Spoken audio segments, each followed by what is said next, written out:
Welcome to the Sensational Sex Podcast, where we help women in long-term relationships thrive after the honeymoon stage is over. Are you a woman who wants a deep, intimate, and satisfying connection with her partner?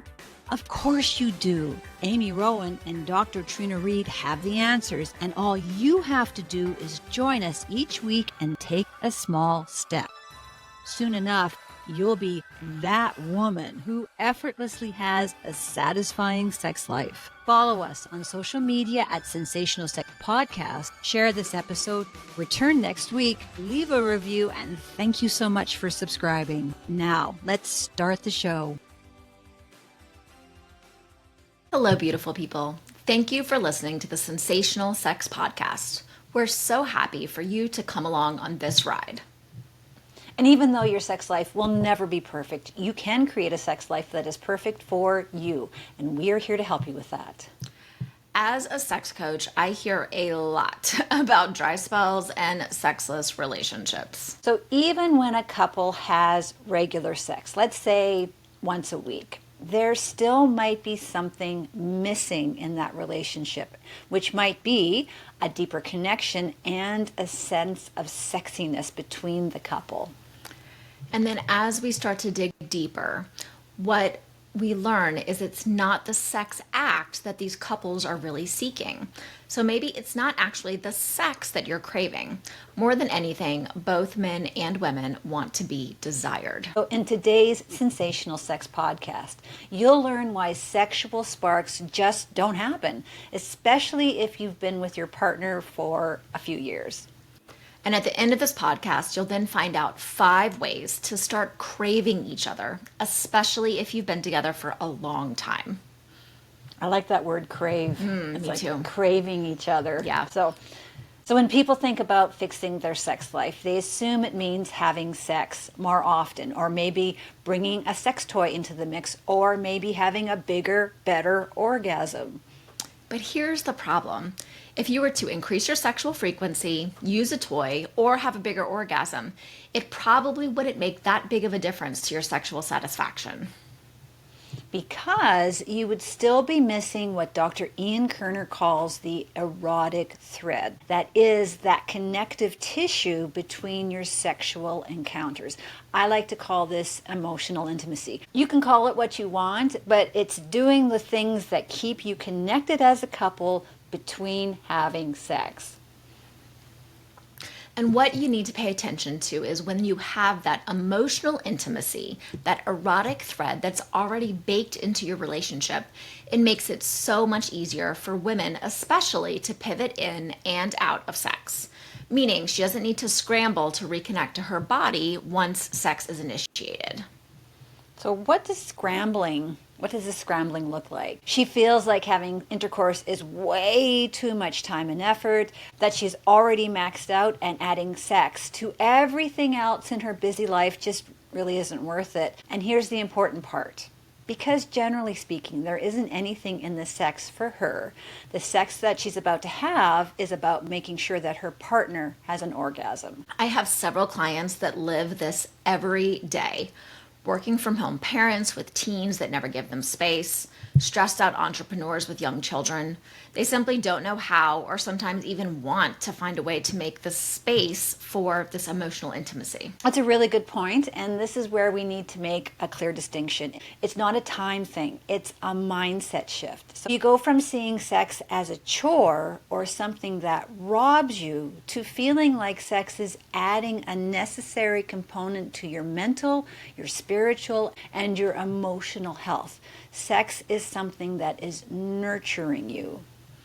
So let's look at the exact same scenario with 2 different mindsets. So let's pretend it's the middle of the week and all of the craziness that is normally happening is going on, and your partner walks up and squeezes your butt or teases you or grabs or gropes or just pulls you towards them for a kiss. So if you feel like sex is a chore, your mind and body will automatically freeze. And I think we've all had that feeling of that freeze where we just don't know what to do. And then your mind starts to whirl. And it's almost like your body's going into a fight or flight response to this touch. Versus If you feel like sex is something that nurtures you, then you lean in, you savor that touch. You know that these flirtatious moments are sexual sparks, not invitations to have sex right now. In fact, research suggests that these moments of feeling desired are key to many people's sexual fantasies. A survey of 4,175 American adults' sexual fantasies conducted by Dr. Justin Lehmiller found that 96% of women and 93% of men had fantasized about feeling desired before. It's a healthy sense of objectification, looking at your partner like they're a delicious meal that you want to consume, and on the other side of that, feeling your partner's hunger. I like that. Like just that need, that consuming. It's pretty sexy. It is, and it feels good when you're in the right mindset for it. And so the sexual spark, it has both this physical and emotional element, and that helps to create a sense of excitement, attraction, and connection between partners. And this can be flirting, touch, eye contact, or even passionate kissing. Mm-hmm. So in that same survey, most women and men said this was something they fantasized about often. And this is so much more than just knowing that your partner finds you to be attractive and desirable. This is about you being irresistible and your partner having this hunger for you. This brings a sense of urgency, of passion, and connection that heightens your sexual intensity. So, Amy, although I agree with this in theory, I wonder how practical this is in our day-to-day relationships. This plays out in my relationship, and here's an example that just popped to mind. It makes me laugh. Sometimes I'll be just sitting watching TV. I'm in my sweats. Maybe I haven't even showered in a day or so because I work from home, whatever. And James will just peek around the doorway and he gets this grin on his face and he kind of waggles his eyebrows like that. And he just looks at me like he just wants to eat me up. And it makes me laugh and it makes me feel really good and desired. And it makes me want to take a shower for that evening. So we're definitely of that mindset that sex does nurture not only our relationship, but ourselves.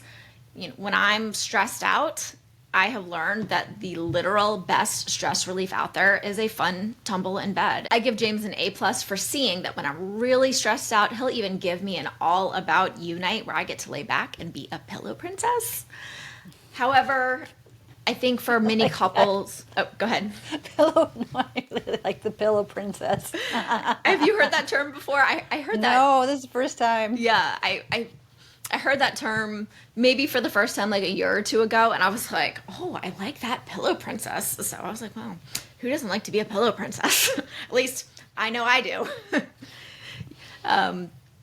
However, I think for couples or women who view sex as a chore, I can see how they would interpret that same look from their partners or husbands in a very, very different way.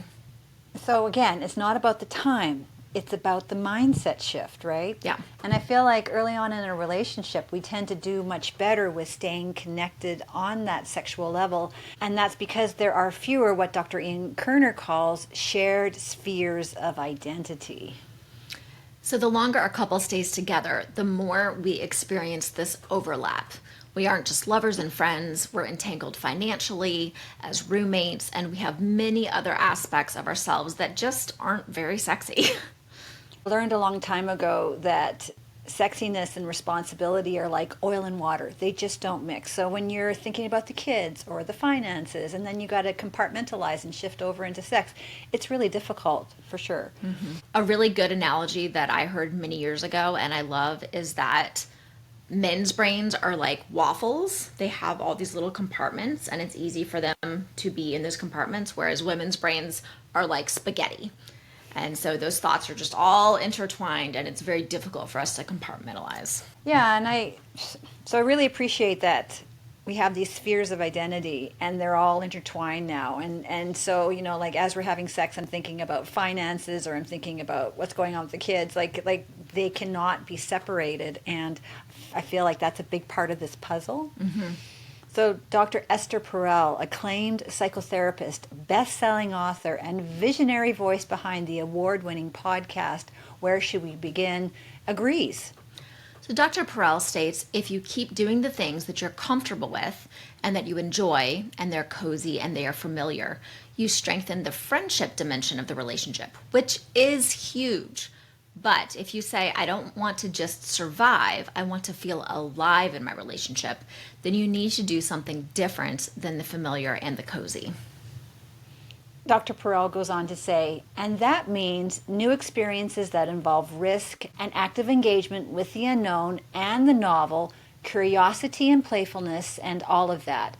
And for some people, that's travel. For some people, that's getting into things together that they never did before. And for some people, it's what is the thing that you've always wanted to do and you never got to do? So they are all different things, but they all involve a meeting with yourself and with the other in a new context that reveals new things about yourself and about each other. So I really like Dr. Esther Perel. I've been a big fan of hers since she came out many, many years ago. And the one thing about Dr. Esther Perel is she doesn't really give any practical tools. Like, she gives these concepts that are amazing and like very thought-provoking, and they're amazing. She's an amazing person. But I'm always missing the practical with her information. As I was reading through this quote, it actually reminded me a little bit of some of what comes up in Dr. Emily Nagoski's new book, Come Together. And what she talks about is how, and it's sort of along these lines where we have these different, it's called the emotional floor plan. So there's rooms, there's the lust room, there's the care room, there's the anger room, there's all these different rooms. And for a lot of people, it's a challenge to get into the lust room. But her practical solution, and this is what you're talking about, her practical solution is aim for the room that's next to lust. And for some people, it might be care. For some people, it might be play. Play would include things like travel or adventure or trying new things together. And if you can both meet in the room next to lust, then it's easier to open that door and slip into lust. Yeah, I always think it's interesting. I've read so many books. There's so many. From so many sexologists. Yes. And, trying to get people to understand how to make this connection from responsibility into being completely sexual and vulnerable. I've read so many ideas, and they're all good. And I think you just have to find the one that works best for you. So, yeah. And there are so many other daily pressures that prevent us from cultivating sensuality. There's anxiety and stress, there's resentment and unresolved conflict, there's predictability, discomfort with talking about sex, a fear of being rejected, and distractions like social media. It's a good thing because we're going to dig into 5 practical ways that a couple can reignite sexual sparks right here. But first, you get to find out about an amazing product that will completely revolutionize your vulva health. So we'll take a 1-minute make happy sex memories with a New Eve choose love moment. Getting the quality of your sex life back with a healthy vulva and happy vagina is only one click away. Are you a woman over 40 who finds sex uncomfortable? Then listen up, because we have the solution for you. When Dr. Renji Chang turned 55, many of her friends, co-workers, and neighbors had the same crazy thing happen to their marriages. And no one talked about it, but everyone talked about it. After 25 years of happy marriage, the husband goes on a business trip to Asia and never comes home. Their husbands all ran away with new girlfriends. So much pain and heartbreak. Marriages and families were broken. And why did this happen? The easy answer is that men are But Dr. Renji Chang, as a scientist and a gynecologist, did not think that was the whole answer, so she dug in deeper. She discovered that after menopause, 30% of women experience issues that made sex so painful that it became impossible. And she found that no more sex was the first domino, and divorce was the last domino. Dr. Chang wanted to help save these marriages, so she invented New Eve. New Eve is a natural remedy that works using nutrients taken both orally, topically, and vaginally to nourish your tissues, promoting collagen and elasticity and restoring your body's normal sexual functions. New Eve has custom formulations for dryness, painful sex, bacterial vaginosis, chronic UTIs, bladder prolapse, cytolytic vaginosis, vaginismus, aerobic vaginitis, and much more. If painful sex or other intimate health issues are affecting your relationship, New Eve offers a natural, effective solution. Order New Eve today and start your journey back to a healthy, fulfilling relationship. Your body deserves it. And here's even better news. Our affiliate link in the description will get you a 5% discount. Simply use the code SSP. And remember, when you take care of your vulva, she will take good care of you. And we're back with our sex IQ question of the episode. Is there an oral sex gap between men and women? Meaning, do either men or women give more oral sex than their partner gives to them? A, yes, B, no, or C, depends. And the answer might surprise you because it's C, depends. It's about equal until after the age of 30 when men give more oral sex. Yay! One study of heterosexual Canadian college students found that a majority of both women, 59%, and men, 52%, reported giving oral sex during their most recent sexual encounter. So in the 18 to 19 and 20 to 24-year-old groups, a majority of men, 51 to 55%, reported giving oral sex to women, but more women, 59 to 74%, reported giving oral sex to men. However, from age 30 and beyond, there's a reversal, and men were consistently more likely to report giving oral sex to women than women were to report giving oral sex to men. Speaking of gaps, let's discuss the orgasm gap, where heterosexual women have far fewer orgasms than men, but feel the pressure to orgasm with every single sexual encounter. One study showed that when heterosexual men have their first penis and vagina sexual encounter, a woman will orgasm, are you ready for this? 7 to 8%, while a man will orgasm 70 to 80%. So let's break that down. So out of 100 men, 80 of them will orgasm. Out of 100 women, 8 will orgasm. That's a difference of 72 women not orgasming. Now, if we're to switch out partners, and this is 2 women having their first sexual encounter, her chances of orgasm increases to 30%. Yeah. So I think men really do their best Yes. to please women, and this is certainly not a slag against men. Like, there's a lot of moving parts to why only 8 women out of 100 are going to have an orgasm during her first sexual encounter with somebody. So we're not blaming the men, but I feel like a lot more could be done to educate men and women about how to bring that up. I guess that's why we're doing this podcast. Yeah, and I think these statistics are very telling. And when you say them, when you share them, most people are like, oh, yeah, that makes sense. I think it matches along with their experience, but I think that most people are feeling like something's wrong with them when it's taking, when they're struggling so hard to experience that orgasm. And so I also think that these statistics, while shocking and while we absolutely need to work to change them, can be, at least in this time frame, reassuring. Yeah, I just can't believe it's 2025 and we're still here. But we're still here, I guess, and that's what it is. So, that's why we have a job. That's why we have a job. So we're working on changing it one person at a time, but always going to be new people that are entering into the sexual part of their life and learning these lessons from the ground up. Yeah. So this is the part of the podcast where we put on our sexologist hats and give you concrete and practical tools to help your sexual situation. So how do you reignite this sexual spark? Here are our 5 practical ways. Number 1, and this is something we talk about a lot on this podcast, and that is to take the focus off of orgasm and put it onto sensuality and pleasure.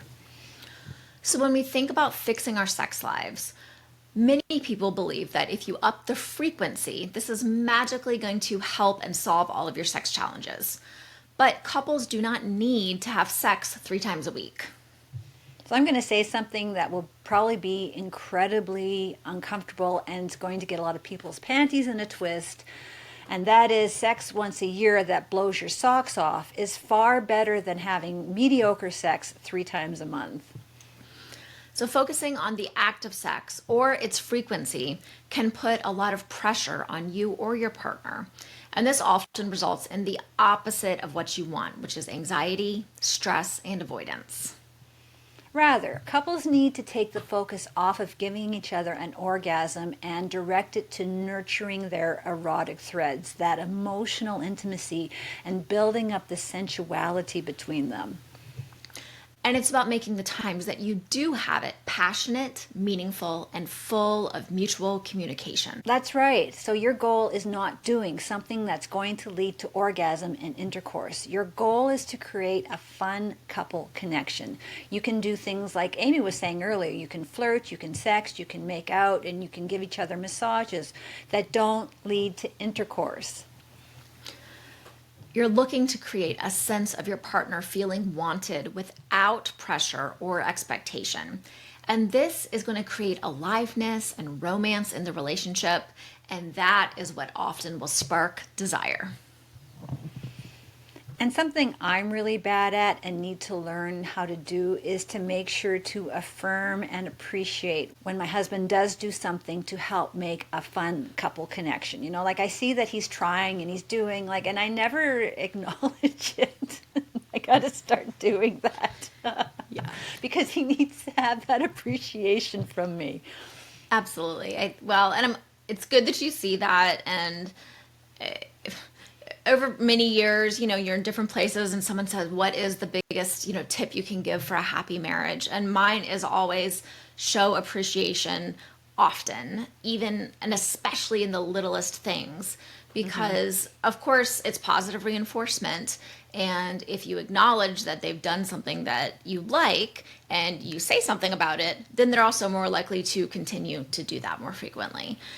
It's not just that. It's what we're going back to the start, where it's not about the time. It's about the mindset shift. So when you start paying attention to the good things that your partner's doing for you, you're starting to see the positive things in your relationship. So you're affirming your partner, but you're also affirming yourself that positive things happen here. Like you're trying to make a positive couple connection. Your partner's doing their best to make this happen, right? So it's not the time.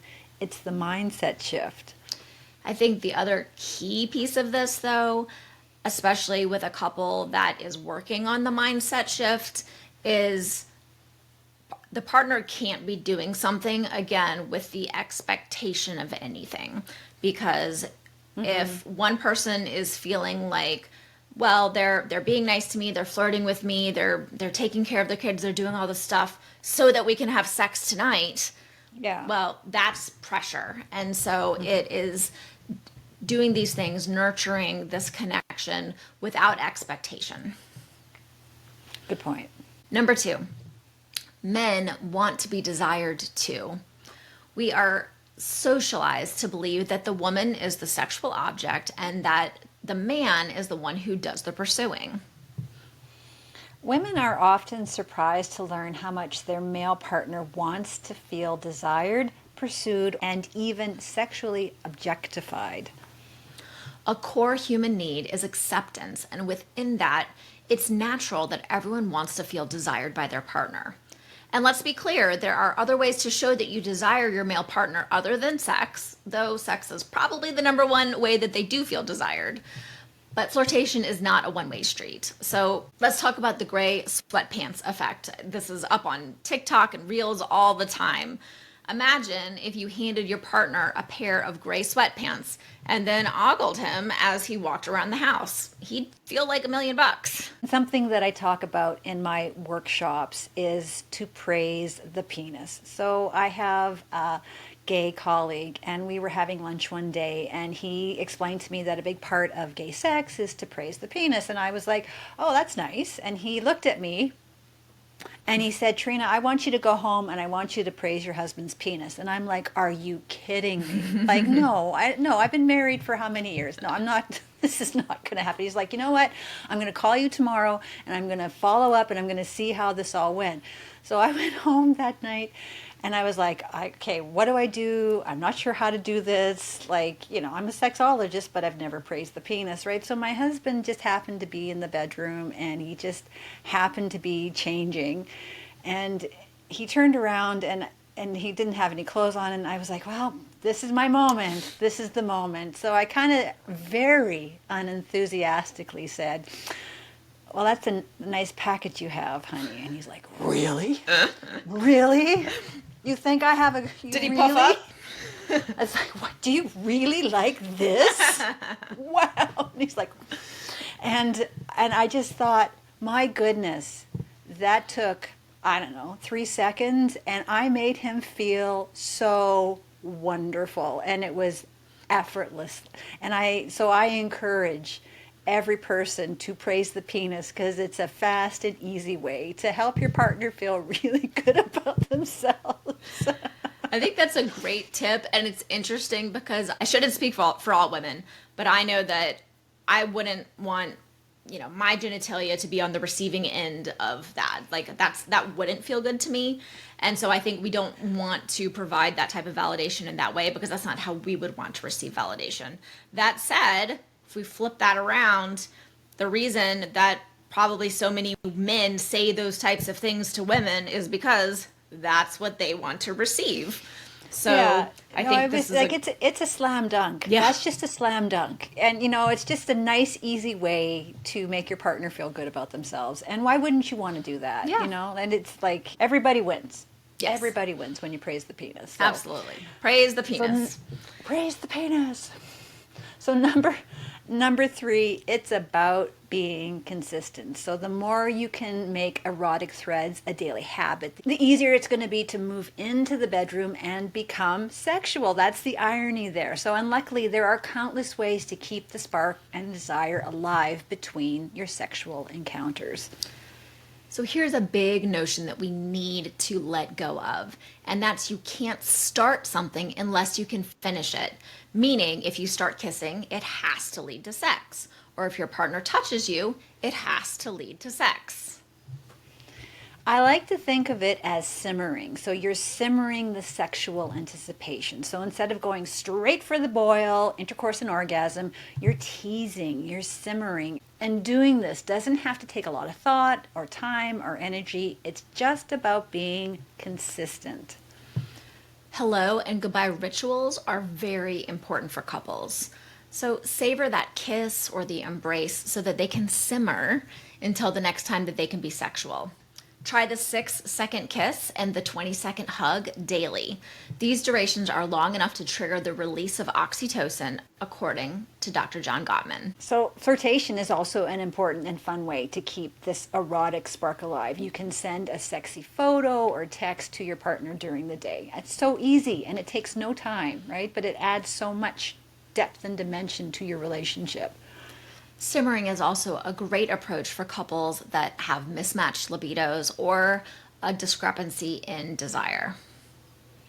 Often when couples experience a desire discrepancy, touch becomes loaded. So any touch between partners ends up feeling like a question, like, are you available for sex? Or an initiation like, let's have sex. And so as a result, so many couples start to touch less because they fear that that touch is going to be misinterpreted or rejected. So with simmering, a couple agrees to have a lot of touch that does not lead to sex, like kissing in the kitchen or a lingering hug in the bathroom, you name it. There's just so many ways that you can touch your partner. And I call this non-intentional touch. When couples keep it consistent, they're creating a positive sexual trigger, and that will make it easier to transition into the bedroom. So number 4 on our list is to, I can't believe I'm saying this, Amy, but number 4 is to objectify each other. So let's discuss the fear, especially for men, that objectifying is off limits, that he needs her consent first. Feeling desired, ravished, or like a sexual object can be very validating. So many years ago, a psychologist I admire posted about the importance of objectifying your spouse, and it took me many years to come around to agree with him. So in my 20s, people objectified me for my looks, and I hated it because I wanted people to acknowledge me for my intelligence. The idea that I would allow objectification into my marriage pushed so many triggers in me. Yet, the further I go into my marriage, the more I see how important it is for us as a couple. I was raised by a staunchly feminist mother. So just the word objectification, it makes me bristle at first as well. I think the big difference here is the difference of being objectified by someone that you don't know or trust without your consent versus someone that you know loves you, knows your beautiful mind, knows how intelligent you are, knows the entire package, and also has your consent. So it's not being whistled at by construction workers, it's being admired by your partner. And as we said earlier, feeling desired feels good if you're in the right mindset for it. Yeah, and it's that mindset shift of, it took me many years to come around to that idea. So if you're bristling at this idea, I get it. And, just let it sit in your head for a little bit. Like, think about the impact that could have on your relationship. There's a reel that I saw recently that I think also speaks a lot to this, and the challenge that a lot of male partners have here is so many men, they're raised to respect women and to, care for us and nurture us and, just show how respectful that they can be. But what they find when you are in a trusting, positive sexual relationship, that women do want to be objectified. And I think it's hard for them because they've had to probably purposefully turn off that area of their brain. And then learning to turn that back on, I think may also go against a lot of what they've been taught of what being a good man is. Yeah, that's a good point. Very good point. So, we just assume that men don't have these difficulties, but they also have many difficulties when it comes to expressing themselves sexually. So our 5th practical idea is it all has to start with a conversation. And we say this in almost every single podcast, that great sex can only happen with excellent communication. Don't be that person who starts creating sensuality and emotional intimacy without having a conversation first, because you're probably going to end up communicating the wrong message, and you're going to end up with a frustrated or confused partner who thought that you were initiating sex. So please let your partner know what you're doing before you do it. And you can say something like, I really just want to increase our emotional intimacy, or I want to try doing things that'll help us to remember that we're in a sexual relationship. This can and should be playful. Remember, it's the erotic thread, not necessarily the sex, that is the glue that's going to hold your relationship together through thick and thin. And when a couple has been sexual, the next morning they're typically happier and they find that life together holds more meaning. So share those feelings with each other so that you hold on to that connection and simmer until the next time that you have sex. So I'll say it one more time, creating erotic threads, emotional intimacy, all those important things that connect you between the sexual encounters. We think it's this really big process where we have to do all these things, but it's not. It's just being consistent and, having an intention that you're going to be doing something to help your relationship. Because I promise you that when you create that erotic thread, that emotional connection in between the sexual encounters, both of you are going to be much more willing to go into the bedroom, and your sexual encounters will be so much better. So that this is an investment that is going to reap you huge benefits. I love the concept of simmer, because I think that that's where we should always try to keep our relationship. You know, it's just at this little simmer, and that simmer is always going, and it's low. It's a low simmer, but then when you're ready to turn it up, it's going to be much easier to turn it up from a simmer than it is from an ice cold pan. That's right. So what did you learn in this podcast? We started off discussing dry spells and sexless relationships. When a couple has regular sex, say once a week, what they're often lacking is a sense of sexiness in the relationship. And then we dug a little deeper, that it's not the act of sex that these couples are looking for. So maybe it's not the sex you're craving. More than anything, men and women want to be desired. And we talked about why sexual sparks don't just happen, especially if you've been with your partner for a while. We then discussed the 5 ways to start craving each other. Gosh, I love that word. Mm-hmm. And even if you've been together a long time.